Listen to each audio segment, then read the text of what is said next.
Mr. Speaker, the President of the United States.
Tony.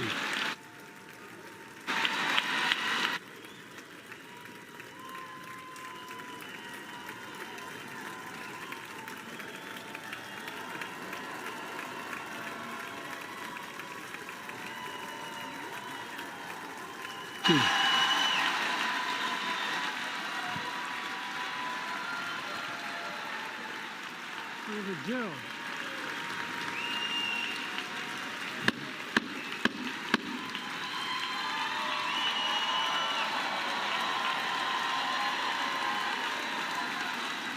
Good evening.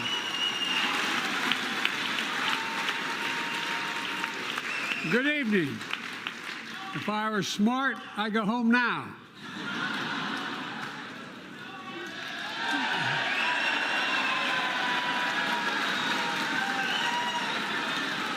Mr. Speaker, Madam Vice President, members of Congress, my fellow Americans, in January 1941, Franklin Roosevelt came to this chamber to speak to the nation, and he said, "I address you at a moment unprecedented in the history of the Union.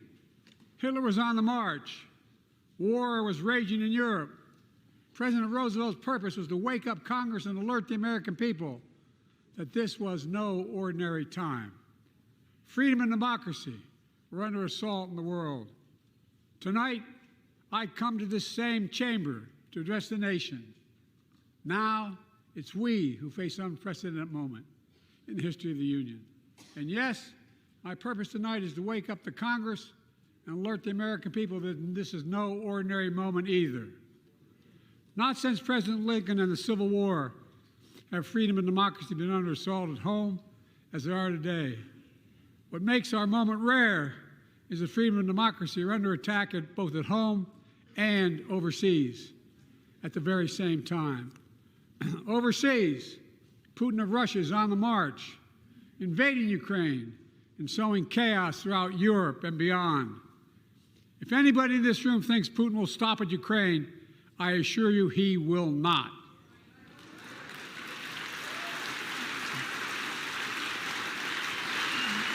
But Ukraine can stop Putin.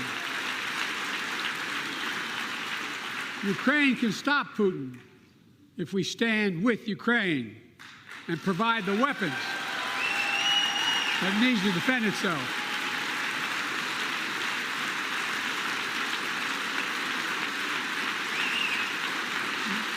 That is all. That is all Ukraine is asking. They're not asking for American soldiers. In fact, there are no American soldiers at war in Ukraine, and I'm determined to keep it that way.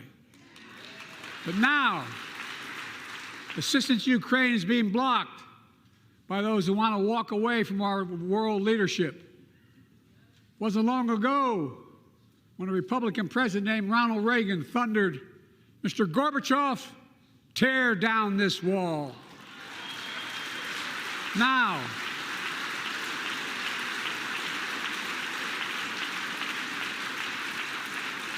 my predecessor, a former Republican president, tells Putin, quote, "Do whatever the hell you want." That's a quote. A former president actually said that, bowing down to a Russian leader. I think it's outrageous, it's dangerous, and it's unacceptable.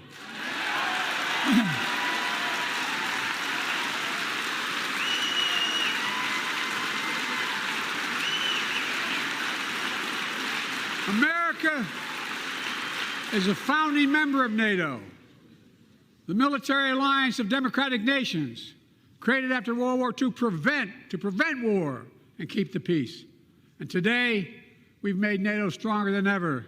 We welcomed Finland to the alliance last year. And just this morning, Sweden officially joined, and their minister is here tonight.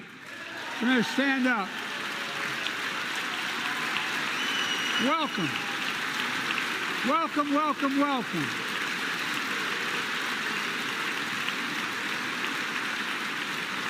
And they know how to fight. Mr. Prime Minister, welcome to NATO, the strongest military alliance the world has ever seen. I say this to Congress. We have to stand up to Putin. Send me a bipartisan national security bill. History is literally watching. History is watching. If the United States walks away, it will put Ukraine at risk. Europe is at risk. The free world will be at risk, emboldening others to do what they wish to do us harm. My message to President Putin, who I've known for a long time, is simple. We will not walk away.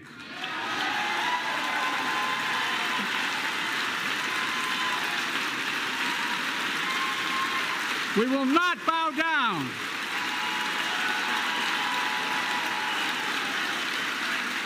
I will not bow down. In a literal sense, history is watching. History is watching. Just like history watched 3 years ago on January 6th, when insurrectionists stormed this very Capitol and placed a dagger to the throat of American democracy. Many of you were here on that darkest of days. We all saw with our own eyes the insurrectionists were not patriots. They'd come to stop the peaceful transfer of power, to overturn the will of the people. January 6th lies about the 2020 election and the plots to steal the election posed a great, gravest threat to U.S. democracy since the Civil War. But they failed. America stood.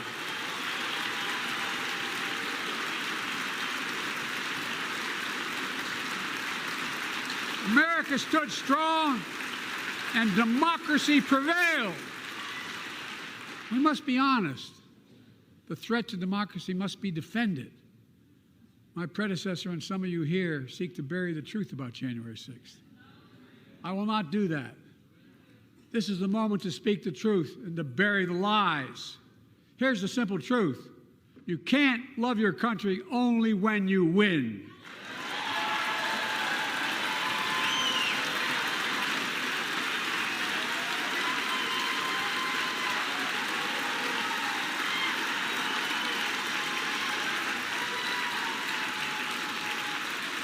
As I've done ever since being elected to office, I ask all of you, without regard to party, to join together and defend democracy. Remember your oath of office to defend against all threats, foreign and domestic. Respect free and fair elections, restore trust in our institutions, and make clear political violence has absolutely no place in America, zero place. Again, it's not hyperbole to suggest history is watching. We're watching. Your children and grandchildren will read about this day and what we do. History is watching another assault on freedom. Joining us tonight is Latoya Beasley, a social worker from Birmingham, Alabama. 14 months ago, she and her husband welcomed a baby girl thanks to the miracle of IVF. She scheduled treatments to have that second child, but the Alabama Supreme Court shut down IVF treatments across the state, unleashed by a Supreme Court decision overturning Roe v. Wade. She was told her dream would have to wait. What her family had got through should never have happened. Unless Congress acts, it could happen again. So tonight, let's stand up for families like hers. To my friends across the aisle, don't keep this waiting any longer. Guarantee the right to AVF. Guarantee it nationwide.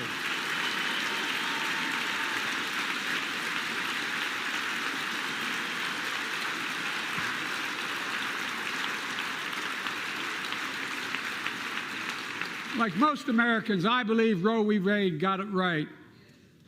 I thank Vice President Harris for being an incredible leader, defending reproductive freedom, and so much more.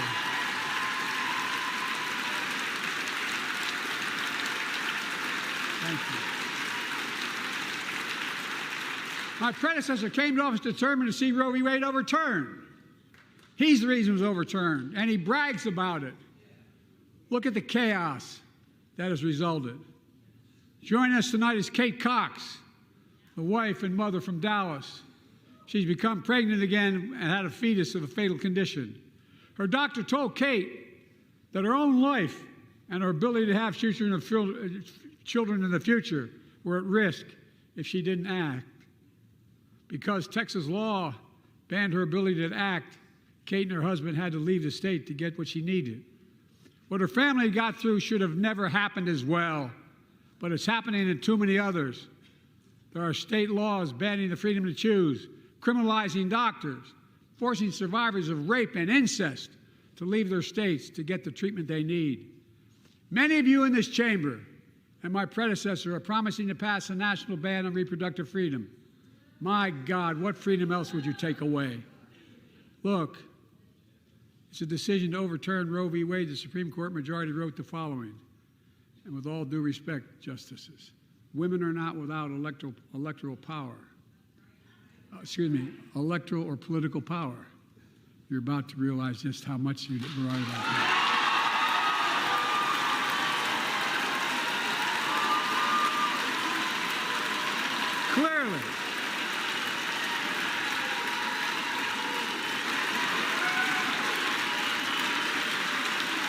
Clearly,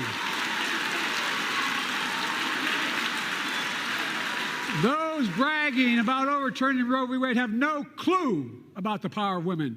But they found out when reproductive freedom was on the ballot. We won in 2022 and 2020, and we'll win again in 2024.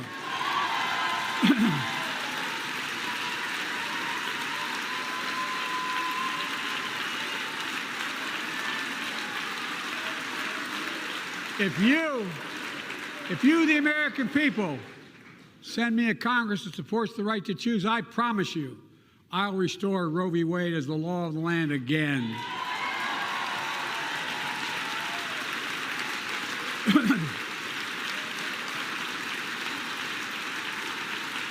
Folks, America cannot go back. I'm here tonight to show what I believe is the way forward, because I know how far we come. 4 years ago next week, before I came to office, the country was hit by the worst pandemic and the worst economic crisis in a century. Remember the fear, record losses? Remember the spikes in crime and the murder rate, raging virus that took more than 1 million American lives, of loved ones, millions left behind? A mental health crisis of isolation and loneliness. A president, my predecessor, failed the most basic presidential duty that he owes to American people, the duty to care. I think that's unforgivable. I came to office determined to get us through one of the toughest periods in the nation's history. We have. It doesn't make news, but in 1,000 cities and towns, the American people are writing the greatest comeback story never told.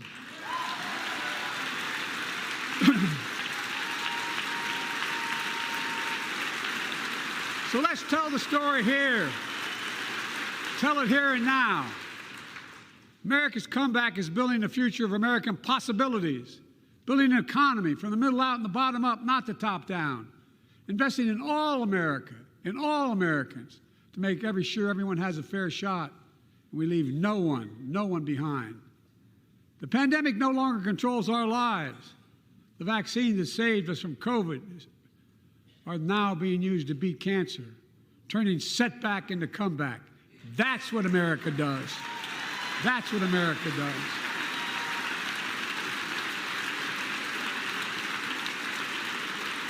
Folks, our inherited economy is on the brink.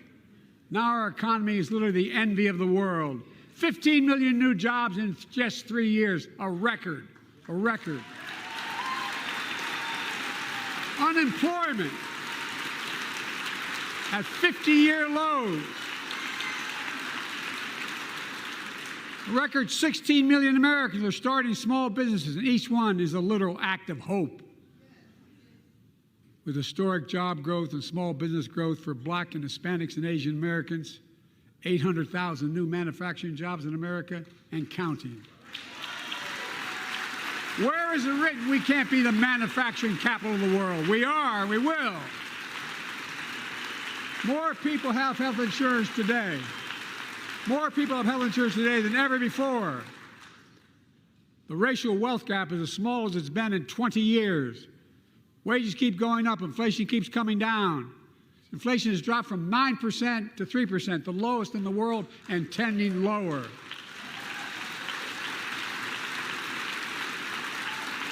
The landing is and will be soft. And now, instead of importing foreign products and exporting American jobs, we're exporting American products and creating American jobs. Right here in America, where they belong.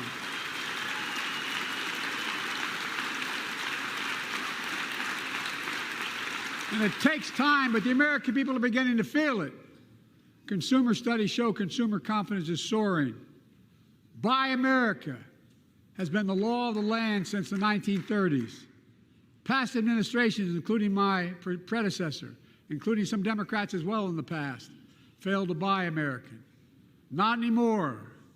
On my watch, federal projects that you fund, like helping build American roads, bridges, and highways, will be made with American products and built by American workers.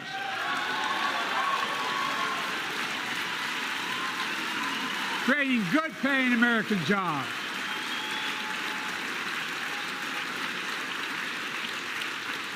And thanks to our CHIPS and Science Act, the United States is investing more in research and development than ever before. During the pandemic, a shortage of semiconductors, chips, that drove up the price of everything from cell phones to automobiles. And by the way, we invented those chips right here in America. Well, instead of having to import them, private companies are now investing billions of dollars to build new chip factories here in America, creating tens of thousands of jobs. Many of those jobs paying $100,000 a year and don't require a college degree.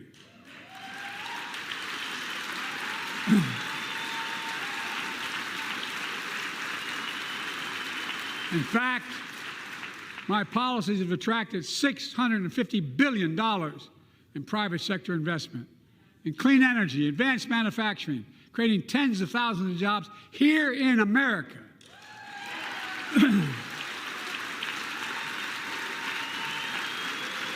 And thanks to our bipartisan infrastructure law, 46,000 new projects have been announced all across your communities. And by the way, I noticed some of you strongly voted against it, or they're cheering on that money coming in. I like it. I'm with you. I'm with you. And if any of you don't want that money in your district, just let me know. Modernizing our roads and bridges, ports and airports, public transit systems. Removing poisonous lead pipes so every child can drink clean water without risk of brain damage.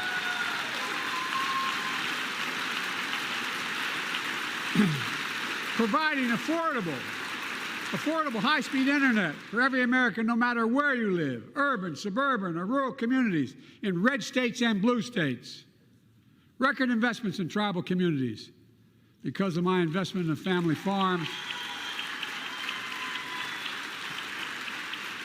because I invested in family farms led by my Secretary of Agriculture, who knows more about this than anybody I know, we're better able to stay in the family for those farms and their children and grandchildren won't have to leave home to make a living.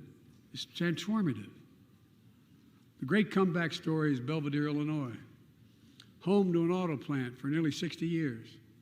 Before I came to office, the plant was on its way to shutting down. Thousands of workers feared for their livelihoods. Hope was fading. Then I was elected to office, and we raised the Belvidere repeatedly with auto companies, knowing unions would make all the difference. The UAW worked like hell to keep the plant open and get these jobs back, and together we succeeded. Instead of auto factories shutting down, auto factories reopening, a new state-of-the-art battery factories being built to power those cars there at the same.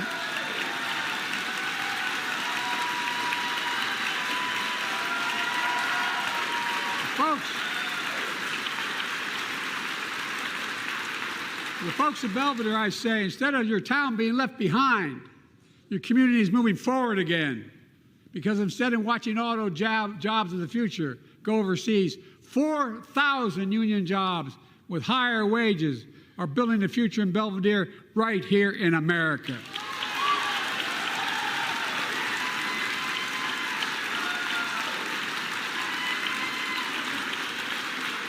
Here tonight is UAW President Shawn Fain, a great friend and a great labor leader. Shawn, where are you?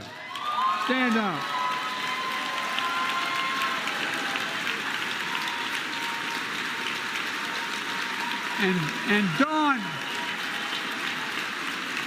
And Dawn Sims, a third-generation worker, UAW worker at Belvedere.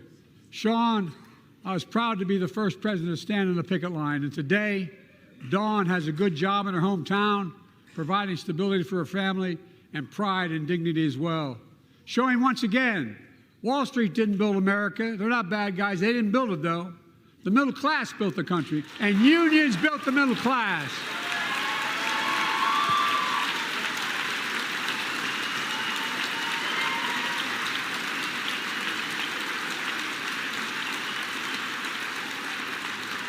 I say to the American people, when America gets knocked down, we get back up. We keep going.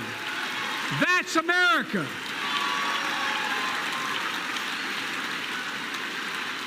That's you, the American people. It's because of you America's coming back. It's because of you our future is brighter. It's because of you that tonight we can proudly say the state of our union is strong and getting stronger.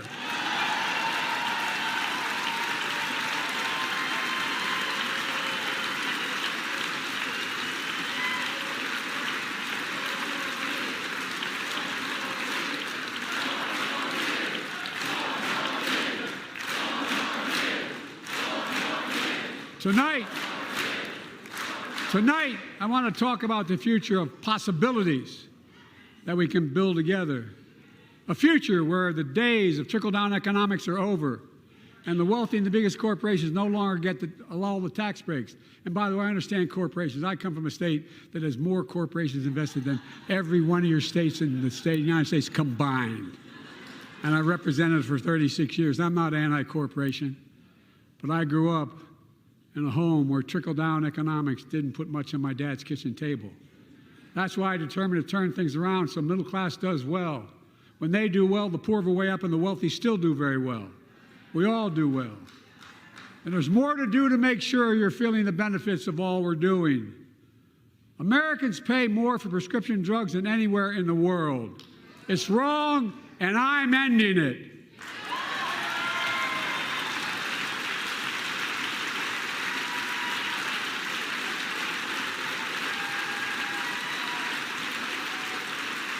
With a law that I proposed and signed, not one of you Republican buddies voted for it, we finally beat Big Pharma. Instead of paying $400 a month or thereabouts for insulin with diabetes, and it only costs $10 to make, they only get paid $35 a month now and still make a healthy profit. And but what to do next? I want to cap the cost of insulin at $35 a month for every American who needs it. Everyone.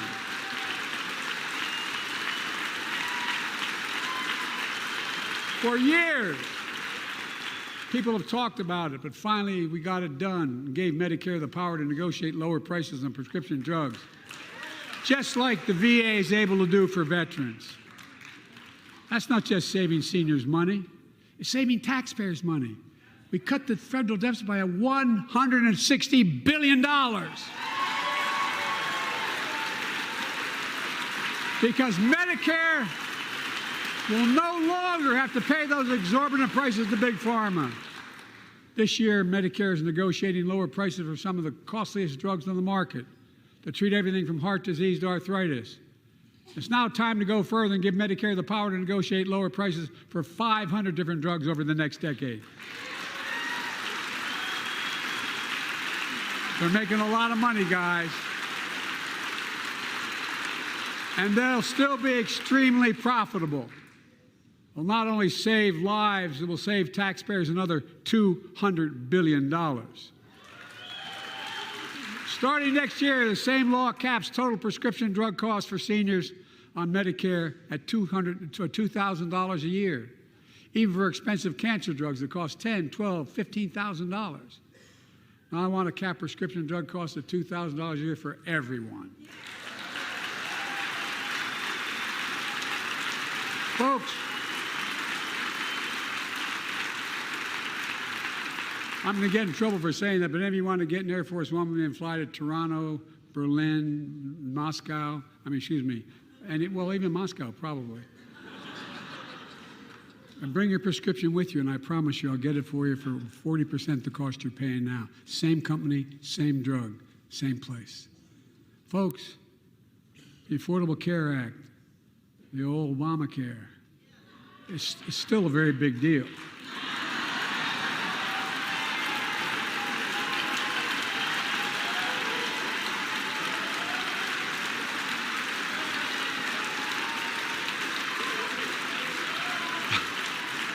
Over 100 million of you can no longer be denied health insurance because of pre-existing condition. But my predecessor, and many in this chamber, want to take this prescription drug away by repealing the Affordable Care Act. I'm not going to let that happen. We stopped you 50 times before, and we'll stop you again. In fact, I'm not only protecting it, I'm expanding it. They enacted tax credits of $800 per person per year, reduce health care costs for millions of working families. That tax credit expires next year. I want to make that savings permanent.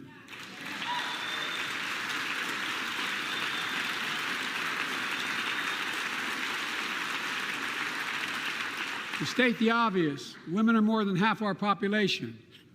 But research on women's health has always been underfunded. That's why we're launching the first ever White House initiative on women's health research, led by Jill, doing an incredible job as First Lady.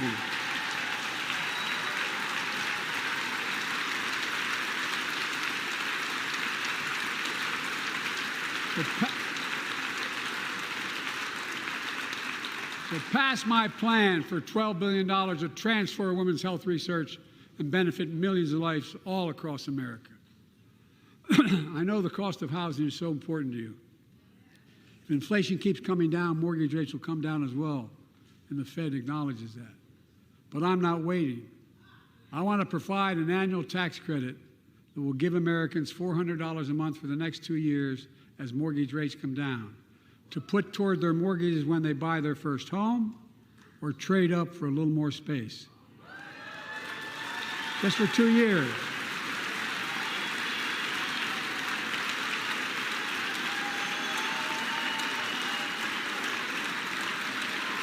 And my administration is also eliminating title insurance on federally backed mortgages. When you refinance your home, you can save $1,000 or more as a consequence. For millions of renters, we're cracking down on big landlords who use antitrust law, who break antitrust laws by price fixing and driving up rents. We've cut red tape so builders can get federally financing, which is already helping build a record 1.7 million new housing units nationwide. Now pass and build and renovate 2 million affordable homes and bring those rents down.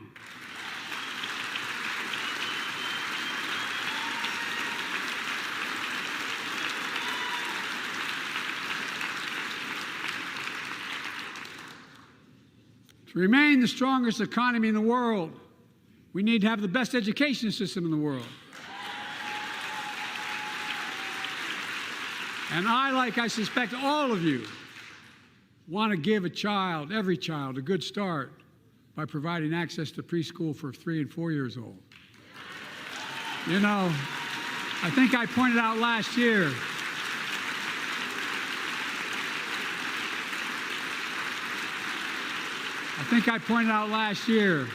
that children coming from broken homes where there's no books, they're not read to, not spoken to very often, start school, kindergarten, or first grade, having heard 1 million fewer words spoken.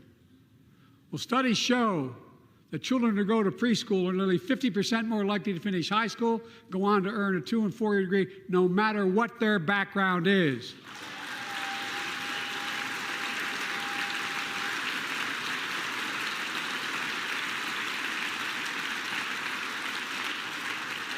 I met a year and a half ago with the leaders of the Business Roundtable. They were mad that they were angry, I think, well, they were discussing why I wanted to spend money on education. I pointed out to them as vice president, I met with over I think it was 182 of those folks. Don't hold me to the exact number. And I asked them what they need most, the CEOs. And you've had the same experience on both sides of the aisle. They say a better educated workforce, right? So I looked at them and I say, I come from Delaware. DuPont used to be the 8th largest corporation in the world. And every new enterprise they bought, they educated the workforce to that enterprise. But none of you do that anymore. Why are you angry with me providing you the opportunity for the best educated workforce in the world? And they all looked at me and said, I think you're right. I want to expand high-quality tutoring and summer learning to see that every child learns to read by 3rd grade.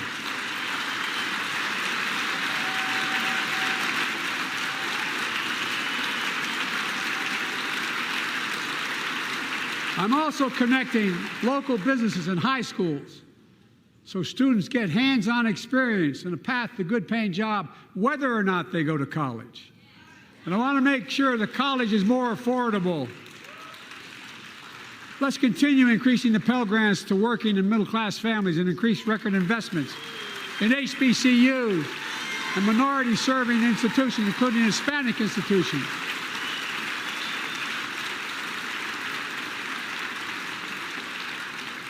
When I was told I couldn't universally just change the way in which we dealt with student loans, I fixed 2 student loan programs that already existed to reduce the burden of student debt for nearly 4 million Americans, including nurses, firefighters, and others in public service. Like Keenan Jones, a public educator from Minnesota, who's here with us tonight. Keenan, where are you? Keenan, thank you.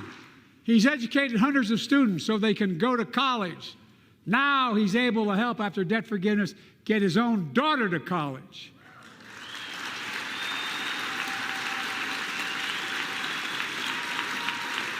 And folks, look,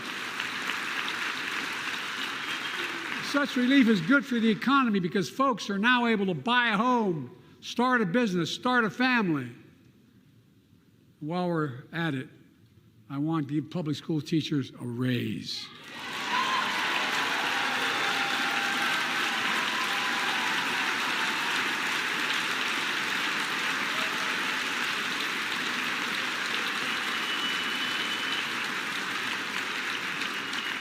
And by the way, the first couple of years, we cut the deficit.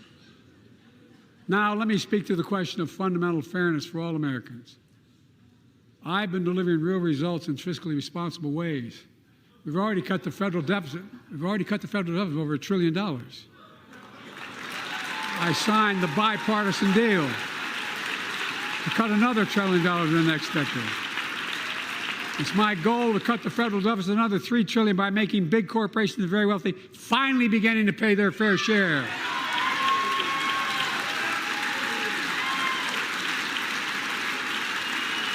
Look, I'm a capitalist. If you want to make or can make $1 million or millions of bucks, that's great.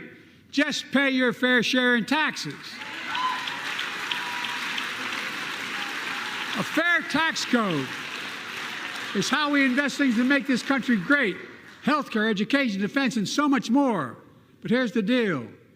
The last administration enacted a $2 trillion tax cut, overwhelmingly benefit the top 1%, the very wealthy and the biggest corporations, and exploded the federal deficit. They added more to the national debt than any presidential term in American history. Check the numbers. Folks at home, does anybody really think the tax code is fair? No. Do you really think the wealthy and big corporations need another $2 trillion tax break? No. I sure don't. I'm going to keep fighting like hell to make it fair. Under my plan, nobody earning less than $400,000 a year will pay an additional penny in federal taxes. Nobody, not one penny. And they haven't yet. In fact, The child tax credit I passed during the pandemic cut taxes for millions of working families and cut child poverty in half. Restore that child tax credit. No child should go hungry in this country. The way to make the tax code fair is to make big corporations and the very wealthy begin to pay their fair share. Remember in 2020, 55 of the biggest companies in America made $40 billion and paid zero in federal income tax. Zero. Not anymore. Thanks to the law I wrote and we signed, big companies have to pay a minimum of 15%. But that's still less than working people pay in federal taxes.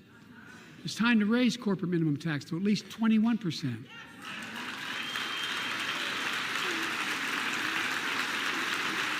So every big corporation finally begins to pay their fair share. I also want to end tax breaks for big pharma, big oil, private jets, massive executive pay when it's only supposed to be $1 million that could be deducted. They can pay them $20 million if they want, but deduct $1 million. End it now. You know, there are 1,000 billionaires in America. You know what the average federal tax is for those billionaires? No. They're making great sacrifices, 8.2%.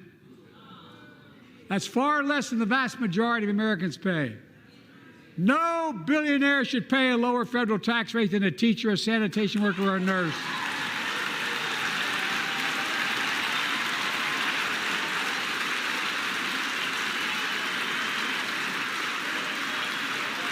I propose a minimum tax for billionaires of 25%, just 25%. You know what that would raise? That would raise $500 billion over the next 10 years. And imagine what that could do for America. Imagine a future with affordable child care. Millions of families can get they need to go to work to help grow the economy. Imagine a future with paid leave, because no one should have to choose between working and taking care of their sick family member. Imagine the future of home care and elder care and people living with disabilities so they can stay in their homes and family caregivers can finally get the pay they deserve. Tonight, let's all agree once again to stand up for seniors. Many of my friends on the other side of the aisle want to put Social Security on the chopping block. If anyone here tries to cut Social Security or Medicare or raise the retirement age, I will stop you.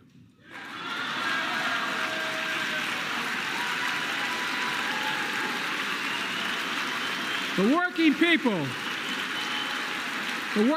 who built this country pay more into Social Security than millionaires and billionaires do. It's not fair. We have two ways to go. Republicans can cut Social Security and give more tax breaks to the wealthy. That's the proposal. Oh no, you guys don't want another $2 trillion tax cut?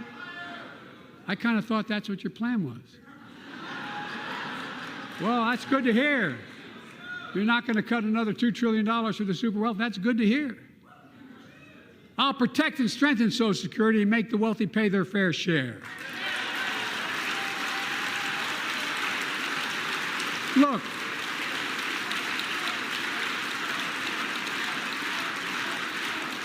too many corporations raise prices to pad their profits, charging more and more for less and less.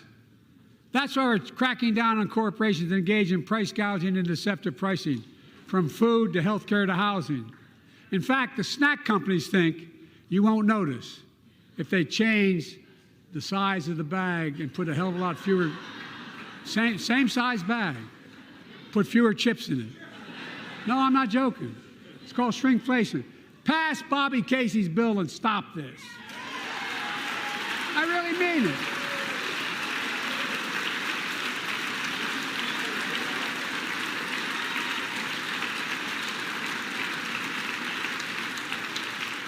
You probably all saw that commercial on Snickers bars. You get charged the same amount, and you got about, 10% fewer Snickers in it. Look, I'm also getting rid of junk fees.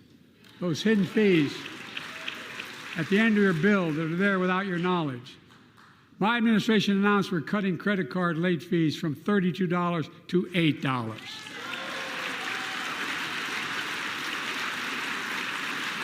Banks and credit card companies are allowed to charge what it costs them to instigate the collection.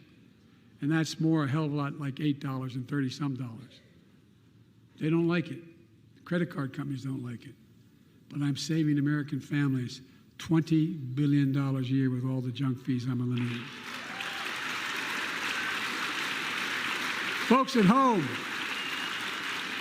that's why the banks are so mad. It's $20 billion in profit. I'm not stopping there.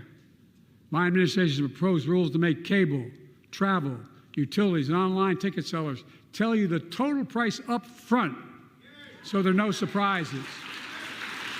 It matters. It matters. And so does this. In November, my team began serious negotiation with a bipartisan group of senators. The result was a bipartisan bill with the toughest set of border security reforms we've ever seen. Oh, you don't think so? Oh, you don't like that bill, huh? That conservatives got together and said it was a good bill? I'll be darned. That's amazing. That bipartisan bill would hire 1,500 more security agents and officers, 100 more immigration judges to help tackle the backload of 2 million cases, 4,300 more asylum officers, and new policies so they can resolve cases in 6 months instead of 6 years now.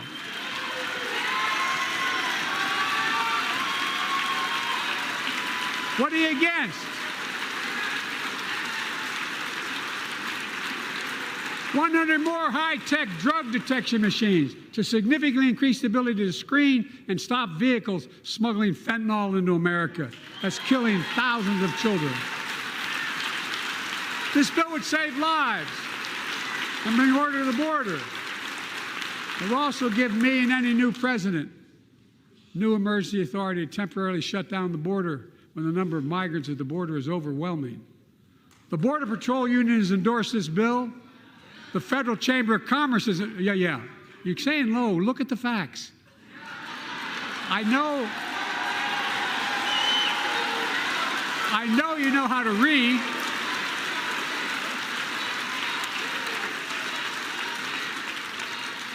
I believe that given the opportunity for a majority in the House and Senate would endorse the bill as well, a majority right now. But unfortunately, politics has derailed this bill so far. I'm told my predecessor called members of Congress in the Senate to demand they block the bill. He feels a political win, he viewed it as would be a political win for me and a political loser for him. It's not about him, it's not about me. I'd be a winner, not really.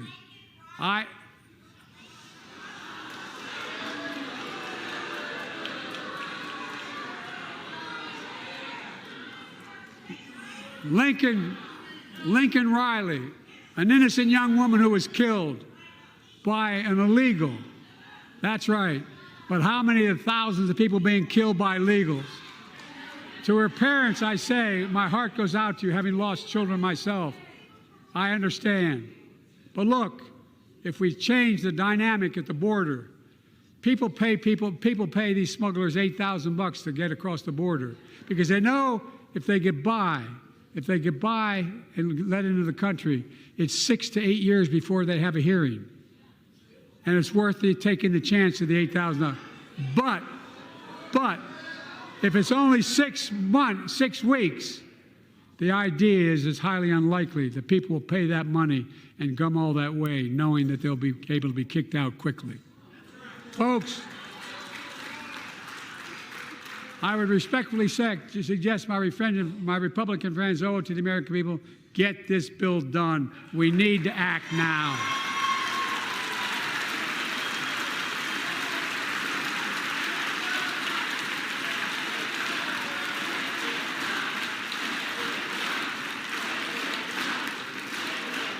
And if my predecessor is watching, instead of paying politics and pressuring members of Congress to block the bill, join me and telling the Congress to pass it.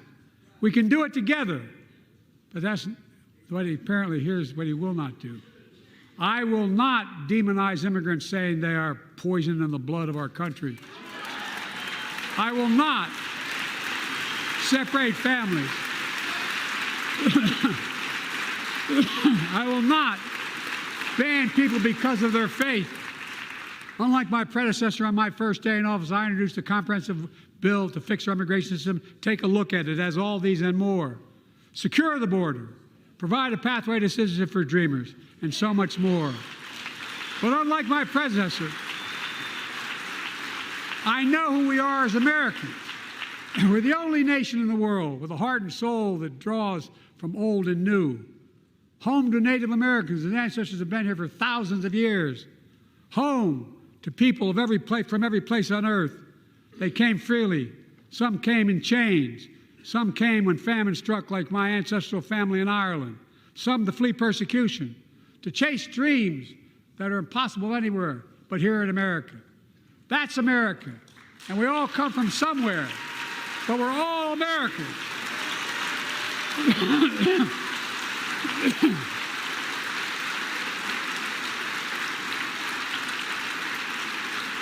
Look, folks,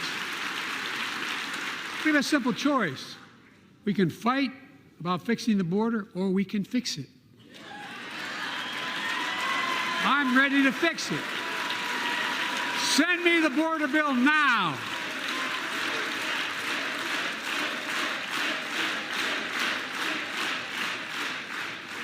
A transformational moment in history happened 59 years ago today in Selma, Alabama.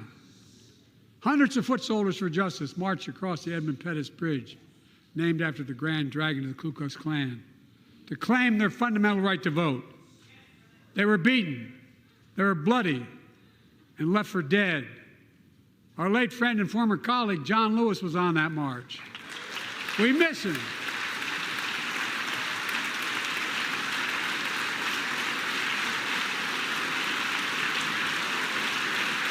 But joining us tonight are other marchers, both in the gallery and on the floor, including Betty Mae Fikes, known as the voice of Selma. The daughter of gospel singers and preachers, she sang songs of prayer and protest on that bloody Sunday to help shake the nation's conscience. 5 months later, the Voting Rights Act passed and was signed into law.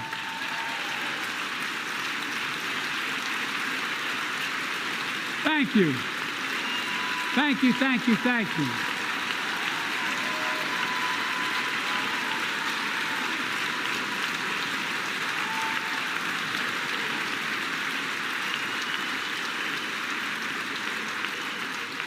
But 59 years later, there are forces taking us back in time. Voter suppression, election subversion, unlimited dark money, extreme gerrymandering. John Lewis was a great friend to many of us here. But if you truly want to honor him and all the heroes who marched with him, then it's time to do more than talk. Pass the Freedom to Vote Act, the John Lewis Voting Rights Act.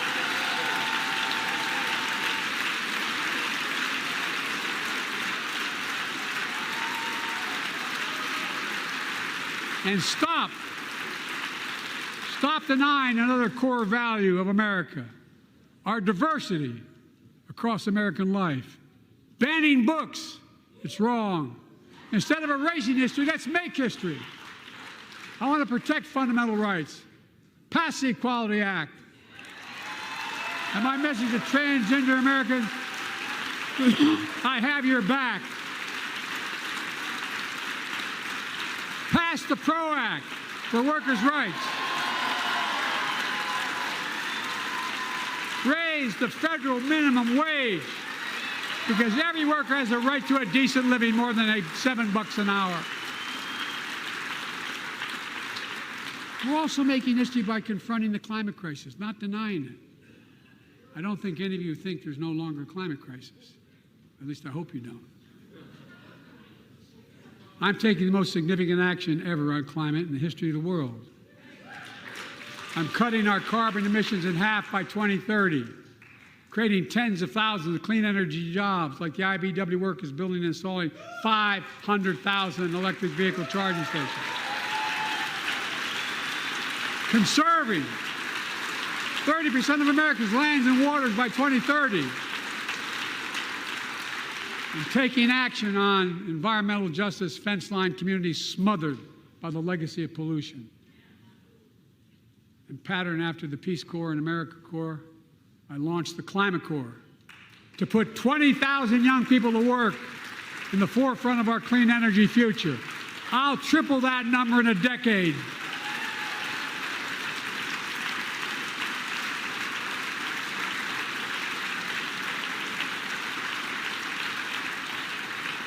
To state the obvious, all Americans deserve the freedom to be safe, and America is safer today than when I took office. Year before I took office, murder rates went up 30%. 30% they went up. The biggest increase in history. It was then, through my American Rescue Plan, which every American voted against, I might add, we made the largest investment in public safety ever. Last year, the murder rate saw the sharpest decrease in history. Violent crime fell to one of its lowest levels in more than 50 years. But we have more to do. We have to help cities invest in more community police officers, more mental health workers, more community violence intervention. Give communities the tool to crack down on gun crime, retail crime, and carjacking. Keep building trust, as I've been doing by taking executive action on police reform and calling for it to be the law of the land. Directing my cabinet to review the federal classification of marijuana and expunging thousands of convictions for the mere possession, because no one should be jailed for simply using or have it on their record. Take on crimes of domestic violence. I'm ramping up the federal enforcement of the Violence Against Women Act that I proudly wrote when I was a senator, so we can finally end the scourge against women in America.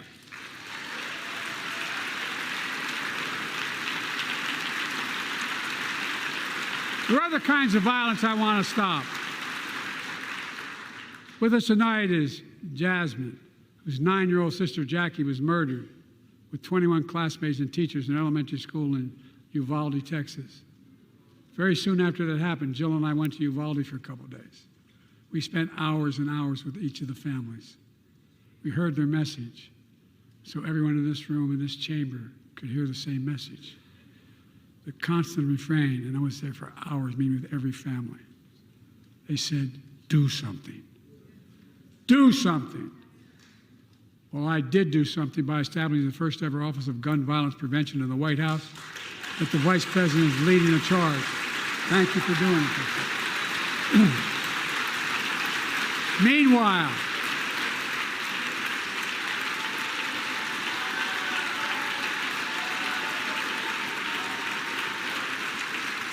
Meanwhile, my predecessor told the NRA he's proud he did nothing on guns when he was president.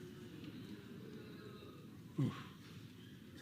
After another shooting in Iowa recently, he said, when asked what to do about it, he said, just get over it. There's his quote, just get over it. I say, stop it. Stop it, stop it, stop it.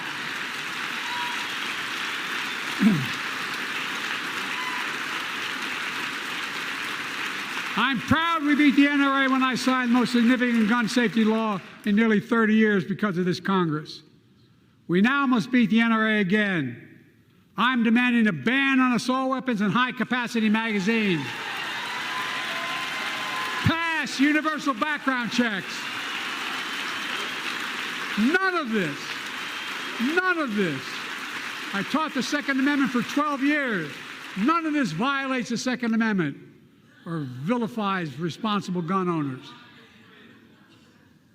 You know, as we manage challenges at home, we're also managing crises abroad, including in the Middle East. I know the last 5 months have been gut-wrenching for so many people, for the Israeli people, for the Palestinian people, and so many here in America.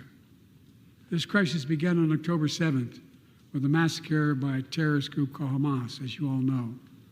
1,200 innocent people, women and girls, men and boys, slaughtered after enduring sexual violence.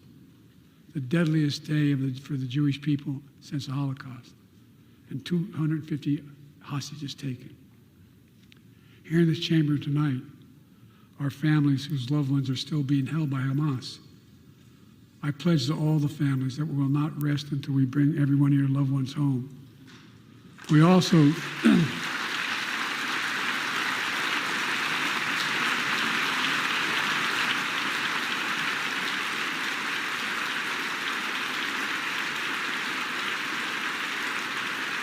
We will also work around the clock to bring home Evan and Paul, Americans being unjustly detained by the Russians and others around the world.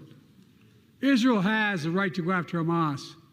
Hamas ended this conflict by releasing hostages, laying down arms, could end it by releasing the hostages, laying down arms, and surrendering those responsible for October 7th. But Israel has Israel has an added burden because Hamas hides and operates among the civilian population like cowards under hospitals, daycare centers, and all the like. Israel also has a fundamental responsibility, though, to protect innocent civilians in Gaza.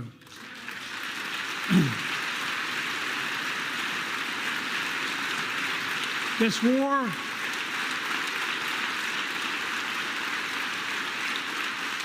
has taken a greater toll on innocent civilians than all previous wars in Gaza combined. More than 30,000 Palestinians have been killed, most of whom are not Hamas. Thousands and thousands of innocent women and children, girls and boys, also orphaned. Nearly 2 million more Palestinians under bombardment or displacement. Homes destroyed, neighborhoods in rubble, cities in ruin, families without food, water, medicine. It's heartbreaking. I've been working nonstop to establish an immediate ceasefire that would last for 6 weeks to get all the prisoners released, all the hostages released, to get the hostages home and ease the intolerable and humanitarian crisis and build toward an enduring, something more enduring. The United States has been leading international efforts to get more humanitarian assistance to Gaza. Tonight, I'm directing the U.S. military to lead an emergency mission to establish a temporary pier in the Mediterranean on the coast of Gaza that can receive large shipments carrying food, water, medicine, and temporary shelters. No U.S. boots will be on the ground. A temporary pier will enable a massive increase in the amount of humanitarian assistance getting into Gaza every day.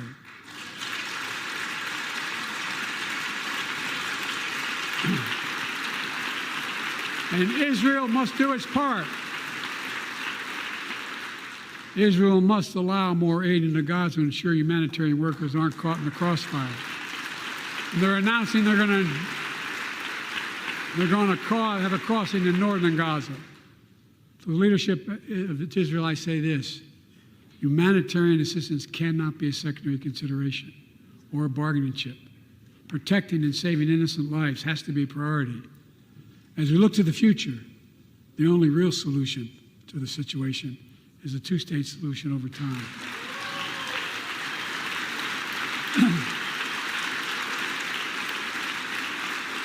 And I say this as a lifelong supporter of Israel.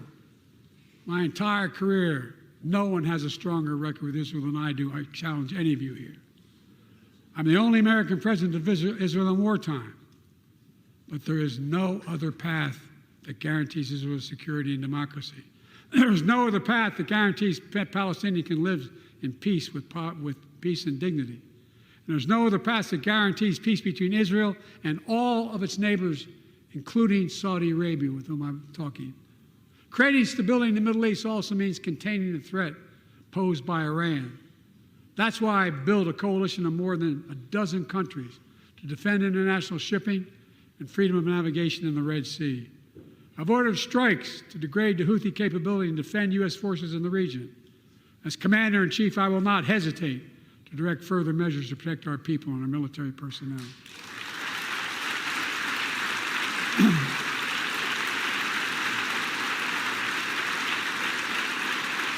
For years, I've heard many of my Republican and Democratic friends say that China is on the rise and America is falling behind. They've got it backwards. I've been saying it for over 4 years, even when I wasn't president. America's rising. We have the best economy in the world. And since I've come to office, our GDP is up, our trade deficit with China is down to the lowest point in over a decade. And we're standing up against China's unfair economic practices. We're standing up for peace and stability across the Taiwan Straits. I've revitalized our partnership and alliance in the Pacific. India, Australia, Japan, South Korea, the Pacific Islands. I've made sure that the most advanced American technologies can't be used in China, not allowing to trade them there.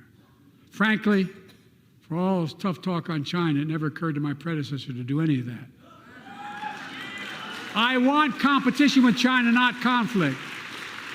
And we're in a stronger position to win the conflict of the 21st century against China than anyone else, for that matter, than any time as well. Here at home, I've signed over 400 bipartisan bills. But there's more to pass my unity agenda.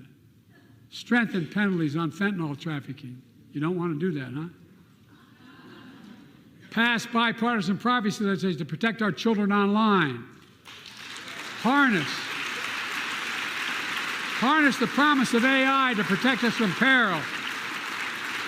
Ban AI voice impersonations and more. And keep our truly sacred obligation to train and equip those we send into harm's way and care for them and their families when they come home and when they don't.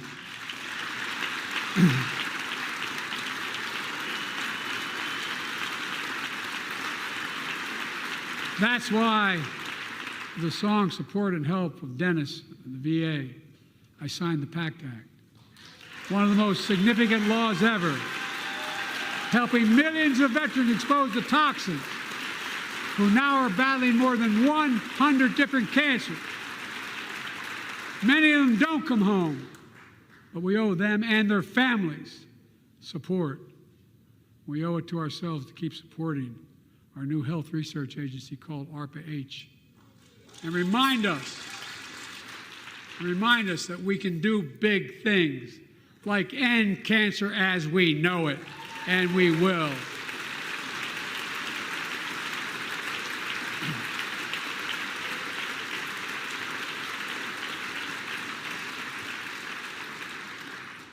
Let me close with this. Yay!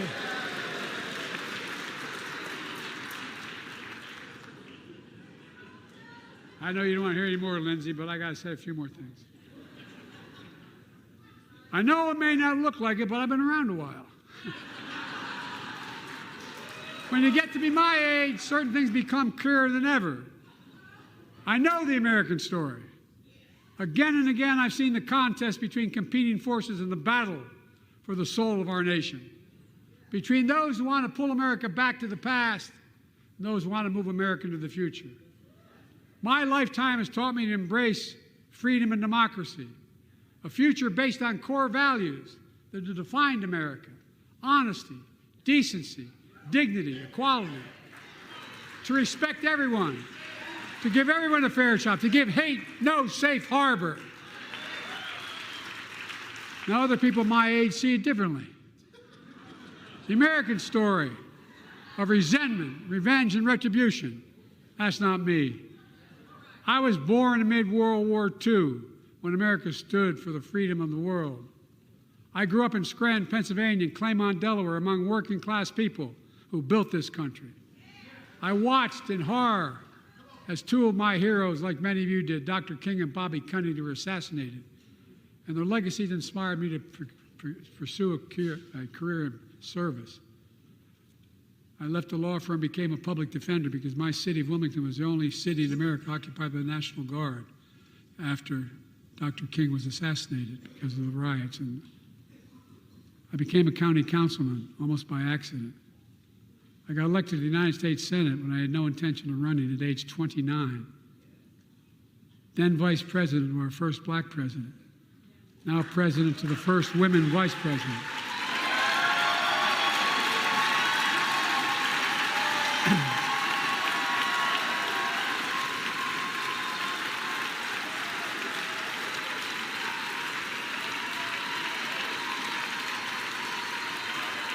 In my career, I've been told I was too young. By the way, they didn't let me on the Senate elevators for votes sometimes. Not a joke. And I've been told I'm too old. Whether young or old, I've always known what endures. I've known our North Star. The very idea of America is that we're all created equal and deserve to be treated equally throughout our lives. We've never fully lived up to that idea, but we've never walked away from it either. And I won't walk away from it now. I'm optimistic. I really am. I'm optimistic, Nancy.